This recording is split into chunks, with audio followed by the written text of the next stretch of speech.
So ఇంకా organisation build చేసి phone numbers, email IDs ఇవ్వడం, సో దాని త్రూ మన మెంబర్స్ జాయిన్ అవ్వడం జరుగుతుంది. ఎట్ ద సేమ్ టైము ఎవరికన్నా ఇలాంటి ఇష్యూస్, చిన్నపిల్లలకు సంబంధించిన ఇష్యూస్, ఆడపిల్లలు మేజర్లీ ఉమెన్కి సంబంధించిన ఇష్యూస్, లేకపోతే గోరక్ష సంబంధించిన ఇష్యూస్, లేకపోతే మన సనాతన ధర్మం ఇష్యూస్ అవ్వచ్చు, మంచి అవ్వచ్చు, ఏదైనా అవ్వచ్చు, అంటే దానికి జరుగుతున్న అన్యాయం అవ్వచ్చు, ఎట్ ద సేమ్ టైం చేయాలనుకున్న మంచి అవ్వచ్చు, టెంపుల్ సంరక్షణ ఇట్లాంటివన్నీ కూడా.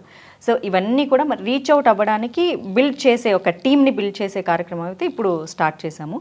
సో ఫర్దర్గా అలా అప్రోచ్ అయ్యేది. ఇప్పుడు ఆల్రెడీ మేము మాట్లాడిన ఒక విషయం ఉంది, అదేంటంటే ఎవరైతే వైస్ ప్రెసిడెంట్గా ఇప్పుడు అపాయింట్ అయ్యారో స్మిత గారు, వాళ్ళ సొంత డాటర్దే ఒక చాలా పెద్ద ఇష్యూ జరిగింది. సో తన కూతుర్ని కిడ్నాప్ చేసి తను చంపాలనుకుని తన మీద సెక్షువల్ అసాల్ట్ చేసి అడ్వకేట్, సో అతని మీద పోక్సో కేసు, పోక్సో అంటే మీకు తెలుసు, అంటే ఒక 12 ఏళ్ల పాప, అంటే 12 ఏళ్ల లోపు ఆడపిల్లల మీద సెక్షువల్ అసాల్ట్ ఏదైతే జరుగుతుందో వాళ్ళ మీద పోక్సో కేసు పెట్టడం జరుగుతుంది.